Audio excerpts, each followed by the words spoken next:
Hola, ¿qué tal? Bienvenidos a una emisión más de nuestro podcast de la familia Medicritic. El día de hoy pues está con nosotros el doctor Pavel Aguilera, un valioso miembro de este equipo y de esta familia, fundador de la gran familia Medicritic, y su anfitriona, su presentadora, Montserrat Castillo. Soy parte del equipo de rehabilitación de aquí de la familia Medicritic. El día de hoy vamos a hablar de la vida después del COVID, antes y después del COVID. Doc, gracias por estar hoy con nosotros en una emisión más de este podcast. Algo pues que se pregunta o se presenta últimamente después de las vacunas de COVID, o la gran mayoría tenemos es, ¿ya se acabó el COVID? Monse, muchas gracias por compartirme este espacio. Ojalá sea de utilidad para todas las personas que nos escuchan. Y es una pregunta cada vez más frecuente, ¿no? Si ya se acabó el COVID, ¿qué sigue? ¿No? Para nosotros que de alguna manera trabajamos con pacientes que estuvieron en esa situación, y que sigue también para las personas que lo vivieron y para las familias que vivieron una situación de este tipo. El COVID definitivamente no se ha terminado. No hemos tenido incrementos significativos en los últimos meses de casos. Si bien es cierto que lo que estamos viviendo actualmente no se parece absolutamente en nada a lo que vimos en el 2020, 2021, definitivamente es algo que sigue presente, está vigente, y seguramente el COVID llegó para quedarse. La situación es que el escenario ahora es mucho más noble, por así decirlo, y ha sido algo que las vacunas han venido a modificar de manera significativa. Recuerdo los primeros casos que tuvimos durante los primeros años de pandemia, pues evidentemente eran casos graves. Todas las personas que nos escuchan seguramente han tenido o tuvieron en ese momento la incertidumbre que vivimos todos absolutamente como familiares, incluso nosotros como personas que atendían a pacientes afectados por COVID. Esa incertidumbre de qué pasaba, de que sabíamos que el porcentaje de mortalidad en ese momento era muy alta. Prácticamente tenías COVID y sabías que tenías una sentencia de muerte, y más si eres un paciente arriba de 80 años. El escenario ha ido cambiando y es propio de las pandemias y el desarrollo de las vacunas y muchas otras situaciones en cuestión del cuidado y la atención. Los tratamientos ahora son muy claros, los algoritmos que nosotros seguimos para un tratamiento adecuado pues ha modificado de manera significativa el impacto, sobre todo en la sobrevida de las personas afectadas por COVID. Hoy es un escenario completamente distinto. Hoy no estamos atendiendo pacientes tan graves, pero sí estamos observando, después de todo este tiempo de haber atendido pacientes con COVID, los efectos de esta enfermedad a largo plazo. Y aún estamos viendo algunas cosas, y seguramente van a venir adelante situaciones más complejas, y debemos estar preparados para ello. Es interesante, Doc, lo que menciona, porque definitivamente muchas personas tienen la creencia que una vez que llegaron las vacunas y pues se levantaron las alertas de que pues ya no usáramos el cubrebocas y todo eso, piensan que ya no hay COVID. Y pues usted nos acaba de mencionar que pues el COVID sigue y pues lo más seguro es que llegó para quedarse. Una de las preguntas que surge por parte de nuestros seguidores y de nuestros suscriptores es la siguiente: si tuve COVID no grave, ¿pueden presentar secuelas? Definitivamente la respuesta es sí. Entre más grave haya cursado la enfermedad en una persona en particular, las secuelas son mucho más evidentes a corto, mediano y largo plazo. Habitualmente durante los años críticos de la pandemia, los primeros 2 años, las secuelas eran sobre todo a nivel pulmonar, y era donde nosotros nos enfocábamos y entendíamos que el COVID afectaba exclusivamente pulmón, y que prácticamente el bicho se comía los pulmones, y que prácticamente era lo que a las personas los ponía en riesgo de muerte.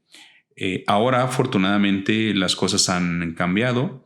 Muchos de esos pacientes, conforme fuimos mejorando la atención y los cuidados en las áreas de cuidados intensivos o en las áreas de hospitalización, con todo este fenómeno de reconversión que hubo en los hospitales, donde muchos hospitales tuvieron que modificar su estructura para poder atender pacientes graves y hacerse de un montón de recursos como ventiladores mecánicos para la asistencia de la respiración de los pacientes, monitores, todo este tipo de situaciones que se fueron presentando en su momento, esos pacientes que salían inicialmente del COVID grave, pues su afectación principalmente era pulmonar. Y entonces empezábamos a observar que necesitaban un seguimiento y que eran pulmones que prácticamente perdían esa capacidad funcional. Es decir, un pulmón funcionaba de un 80% que funcionaba inicialmente, terminaba funcionando un 10% y las personas tenían limitaciones significativas, pero todo enfocado a la cuestión pulmonar. Sin embargo, el COVID vino a demostrar que no solamente afectaba pulmón, que afecta un montón de órganos y que muchos de esos pacientes requieren atención en las unidades de cuidados intensivos y que realmente son pacientes críticamente enfermos con alto riesgo de poder fallecer y que ameritaban aislamiento de la familia, que ameritaban estar en áreas con intubación orotraqueal, conectados a una ventilación mecánica, con muchos medicamentos para sedarlos, con estrategias como voltearlos boca abajo para que sus pulmones mejoraran y respiraran y oxigenaran mejor la sangre.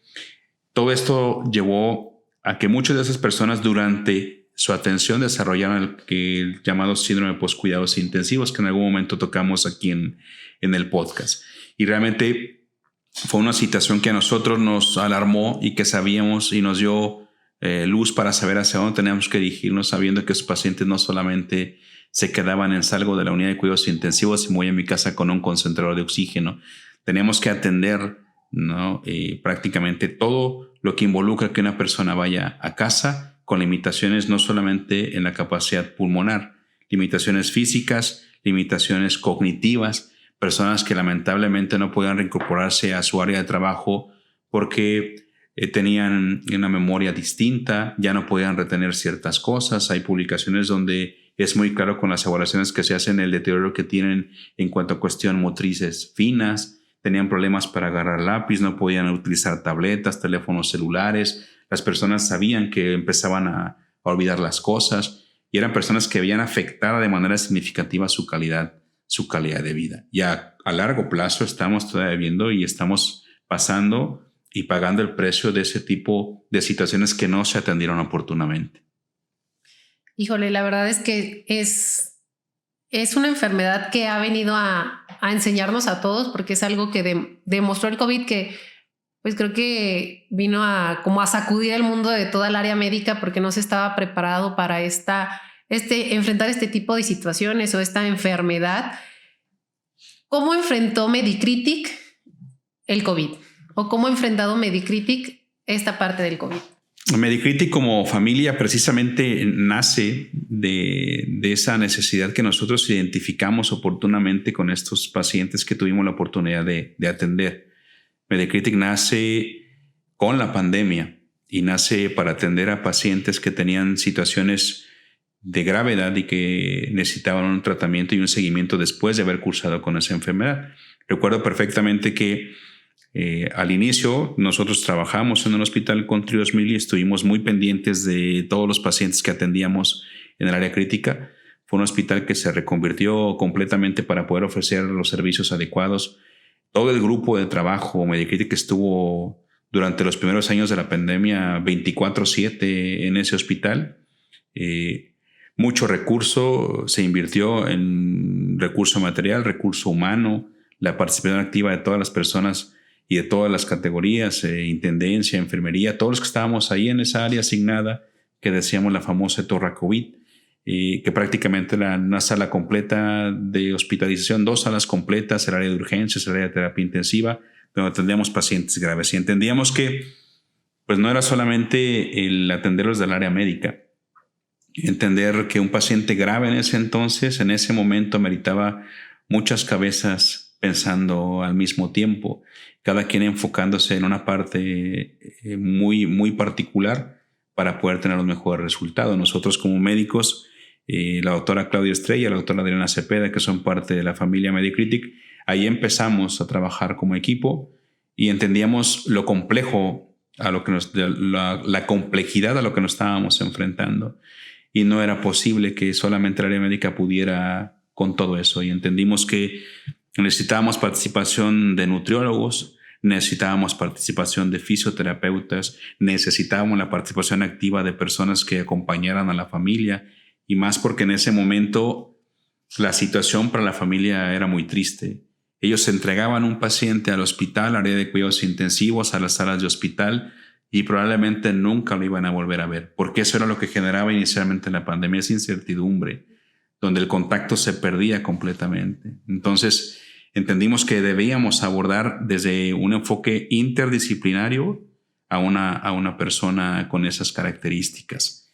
Y obviamente, nuestro trabajo inicialmente fue dedicado al hospital. Cuando veíamos que esos pacientes, afortunadamente, nuestro trabajo dio muy buenos resultados, entendíamos que lográbamos sacar un paciente adelante, lográbamos quitarlo el ventilador mecánico, lográbamos quitarle el tubo, lográbamos que ese paciente fuera a otra área de cuidados, que ya no fuera cuidados críticos, pero el paciente aún no se recuperaba al 100%. Sanábamos unos pulmones, pero no sanábamos a una persona. Y entonces entendimos que esos pacientes iban a casa con muchas limitaciones y que su capacidad de vida se veía mermada significativamente. Y es por eso que decidimos crear este grupo, esta familia de trabajo, para poder ofrecer un seguimiento adecuado para ese tipo de personas, de ese tipo de personas y familias. Así es como nace Medicritic. Algo muy interesante, Doc, que mencionó, que cuando el familiar llegaba y entregaba ahí al paciente al área de urgencias de terapia intensiva, pues por el aislamiento y pues todo lo que procedía, pues la parte del COVID, algo que caracteriza mucho a Medicritic es la parte humanista, la parte humana y esa esencia que buscamos siempre transmitir y que prácticamente es nuestra bandera aquí en nuestra familia. ¿Cómo trabajó Medicritic la parte humanista para que la familia pues no se desatendiera por completo de su familiar? ¿Por qué lo menciono? Porque hubo hospitales que una vez que el familiar llegaba, pues ya no sabían nada del familiar y en muchos de los casos el familiar falleció y no lo volvieron a ver. ¿Cómo actuó Medicritic en estas situaciones? Entendimos como equipo de trabajo que, si bien es cierto, algunos de los pacientes lograban salir adelante, había pacientes que no corrían con la misma suerte y fallecían. Las cifras de supervivencia o sobrevivencia al COVID, pues es triste, llegaban a ser alarmantes, ¿no? En hospitales públicos llegaba la mortalidad al 80%, y eso está documentado, ¿no? Tristemente. En hospitales particulares, pues hubo mejores cifras, ¿no? Sin embargo, la gente moría. Aún en los mejores hospitales la gente moría. Y lamentablemente la incertidumbre al inicio del mecanismo de contagio obligaba a que los pacientes se aislaran y morían solos. Creo que nada más inhumano que el morir solo. Nadie debe morir solo. Y en ese sentido, entenderlo así nos obligó a nosotros a reestructurar la logística de trabajo en el hospital. Se presentó la iniciativa de abrir las puertas a los familiares, una situación que generó cierto conflicto y en su momento fuimos criticados porque fuimos el único hospital, no como equipo de trabajo, que abrió las puertas para que la familia pudiera estar con sus familiares, ¿no? Y más sobre todo en pacientes ancianos, en pacientes, nuestros abuelitos que ingresaban mayores de 65 años, 70 años, pues eran personas que al estar aislados, al perder la autonomía, el contacto del familiar era muy importante y de repente se veían solos en una habitación, conectados a dispositivos de oxigenación, perdían más su autonomía, no podían ir al baño, tenían que depender prácticamente del cuidado de enfermería para que ellos los asistieran. Entonces, en ese momento entendimos que tan importante era para esa persona recibir el apoyo de su familiar como para el familiar estar presente con el paciente. Y es que decidimos abrirlo y así fue como nosotros optamos porque la familia participara de una manera activa. Obviamente, pues tuvimos que establecer protocolos, lineamientos para evitar el riesgo de contagio y afortunadamente nos fue muy bien. Eso es algo muy bonito, Doc, porque familiares y pacientes que lograron salir de COVID y que aún pues siguen siendo parte de la familia Medicritic porque pues nos enseñaron, fueron parte de este aprendizaje con la pandemia, agradecen infinitamente el hecho de que se hayan abierto las puertas y de que pudieran estar en contacto con el paciente, con su familiar y no estar afuera en la sala de espera, en la calle, con la incertidumbre de saber qué está pasando, sino que pudieron acompañar a ese paciente. Entonces para ellos fue reconfortante el poder, aún con los protocolos y toda la protección que se llevó a cabo, pero pues poder estar con ese paciente y no dejarlo solo, porque como lo acaba de mencionar, o sea, no hay nada peor que morir solo. Entonces estuvieron acompañándole, y algo pues bonito, que también en caso de que los pacientes que pues fueron bastante graves, que sabíamos que pues su desenlace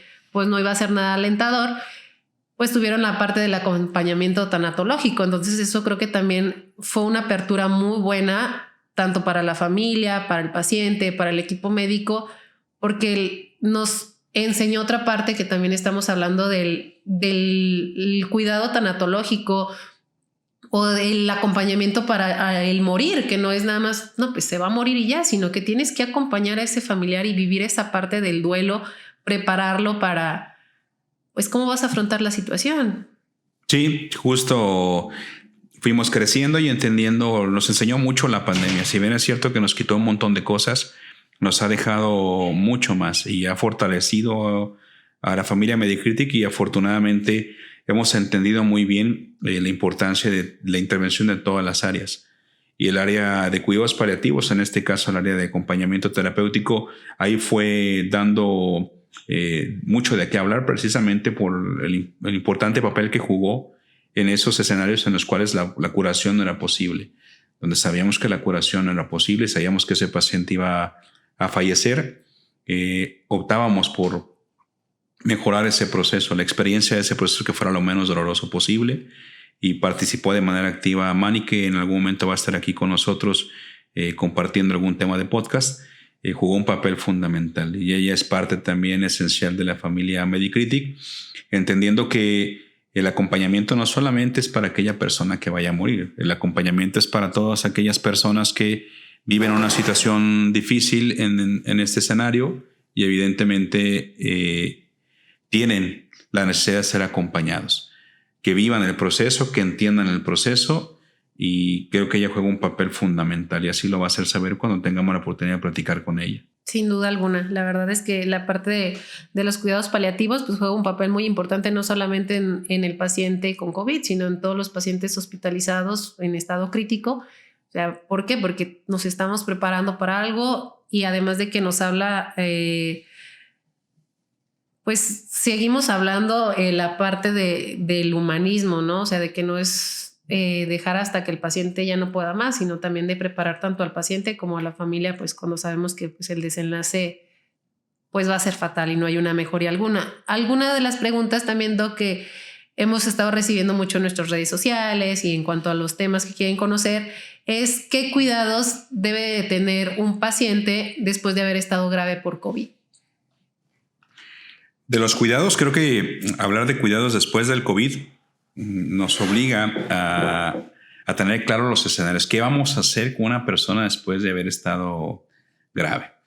Lo primero que debe hacer es tener una evaluación objetiva de qué daño pulmonar ha quedado, porque evidentemente una vez que sale del hospital y va a casa, hay que evaluar objetivamente cuál es el daño real. Y con base en eso hacer un plan de rehabilitación para que el paciente mejore. Hay muchas clínicas que han crecido después de esta pandemia enfocándose en la cuestión pulmonar, y todas ellas han trabajado bien. Sin embargo, lo que nos hace diferente a nosotros es transmitir y entender que no solamente es el pulmón lo que se afecta por el COVID, se afecta prácticamente todos los órganos, y aún más se afecta la cuestión cognitiva y la cuestión psicológica y emocional de estas personas. Y es donde Medicritic se ha enfocado precisamente. Los cuidados son evitar, desde luego, después de un periodo de vulnerabilidad, evitar que ese pulmón que ha estado dañado se vuelva a infectar, que lamentablemente lo hemos estado viendo durante este mes de diciembre, enero, donde personas que han tenido ya daño por COVID se han infectado por lo que habitualmente se infectaban las personas antes de la existencia de este virus, ¿no? De influenza, el virus sistémico respiratorio, el virus de la gripe. Eso está aquí con nosotros y va a seguir. Pero las personas que han tenido un daño pulmonar por COVID siempre son personas más vulnerables y esas personas en particular mayores de 65 años deben estar pendientes de tener todas sus vacunas para que evite pasar nuevamente por una situación de daño pulmonar y aún se afecte más la reserva funcional o su reserva pulmonar, ¿sí? Y también un cuidado importante es si ellos han notado que han modificado su capacidad de acondicionamiento, si ellos han notado que su capacidad física ha mermado o ha disminuido de manera significativa, también es importante que ellos tengan un plan de atención y un plan de seguimiento. No se digan las cuestiones cognitivas, insisto, es muy claro que las personas que han pasado por COVID a largo plazo tienen deterioro cognitivo significativo, teniendo deterioro cognitivo como la capacidad de retención de la memoria, por ejemplo. Hay personas que se les olvidan ya las cosas y inicialmente pensaban que eso era normal. Es muy claro que el proceso mental de pensamiento se afecta y para eso necesitan rehabilitación. Solos no es posible que recuperen su capacidad al 100%. Claro, y además creo que también tenemos que dejar, claro que no existe una serie de ejercicios específicos para decirle al paciente haga esto después de que tuvo COVID. No es como una receta de comida y decirle, ¿sabe qué? Usted tuvo COVID grave, tiene que hacer estos ejercicios. Dejar en claro que el tratamiento debe de ser individualizado, que debe de acudir a terapia física, a rehabilitación pulmonar y que debe tener una atención multidisciplinaria, porque estamos hablando que obviamente salieron del COVID grave, pero hay secuelas. Entonces, esto no es decir nada más, sí, póngase a hacer tales ejercicios y con eso se va a curar de las secuelas. Así es. Y es por eso que necesitan gente que los apoye, un equipo que esté preparado para eso, que les ofrezca las mejores alternativas y justamente hemos estado teniendo buenos resultados en nuestra clínica, atendiendo de una manera interdisciplinaria a todas las personas que han acudido con nosotros. Excelente, Doc. Y bueno, Doc, para cerrar nuestra emisión de este podcast, una pregunta muy interesante que por ahí todo mundo ha hecho es, ¿qué tan probable es que vuelva a haber una pandemia de este tipo? Es probable que siga habiendo pandemias, sí. De hecho, históricamente, de manera cíclica, pareciera que incluso coinciden, ¿no? Cada cierto tiempo la presencia de pandemias y son factores que están determinados por el medio ambiente principalmente. Y es claro que debemos estar preparados y no solamente hablamos de hospitales, ¿no? Es importante entender que el riesgo es latente. Hay hospitales en Nueva York, por ejemplo, que están enfocados en el día a día buscando cuáles son los riesgos latentes de una nueva pandemia y puede ser, en esta fue COVID-19, posteriormente puede ser cualquier otro nombre que se les ocurra, pero generalmente las pandemias tienen que ver con virus respiratorios. Recordemos por lo que hemos pasado, ¿no? La pandemia cuando tuvimos lamentablemente muchas muertes por influenza, afectaciones por virus en el Medio Oriente también. Entonces esto cíclicamente se puede estar repitiendo y eso está determinado por factores ambientales. ¿Es un riesgo? Sí, es latente en todo momento. ¿Cuándo va a suceder? Hay algunas situaciones que nos hablan de ciertas predicciones, pero lejos de estar pendientes de cuándo va a llegar, necesitamos nosotros tomar acciones preventivas y desde luego estar listos para que no nos suceda lo que nos pasó con COVID-19. Y está hablando de hospitales, debe haber modificaciones importantes en cuanto a la logística, distribución de los hospitales, debe cambiar las políticas de sanidad a nivel mundial. Nos quedó claro que incluso los países de primer mundo o los países que tenían el mayor recurso o que se supone tienen el mayor recurso económico la pasaron mal. Tenemos las estadísticas de Estados Unidos, de Italia, Francia, la cantidad de muertos que tuvieron por esta pandemia y que dejó claro que no se trata de tener dinero, se trata de ser capaces de reconvertirnos, reestructurarnos y estar listos para dar respuesta a las eventualidades que se puedan presentar. Implica muchos cambios a nivel político, económico, administrativo, pero eso nos enseñó y creo que si no hacemos esos cambios, prácticamente podemos hablar que no entendimos nada de la pandemia. Así es. Pues muchas gracias, Doc, por haber estado con nosotros en esta emisión de este nuevo podcast. Recuerden dejarnos sus comentarios, seguirnos en redes sociales, enviarnos sus preguntas, qué les gustaría escuchar, sobre qué tema les gustaría conocer. Y Doc, ¿cómo le gustaría cerrar su participación en esta emisión? Pues mira, creo que es importante, nada como una frase potente para que la gente se pueda identificar.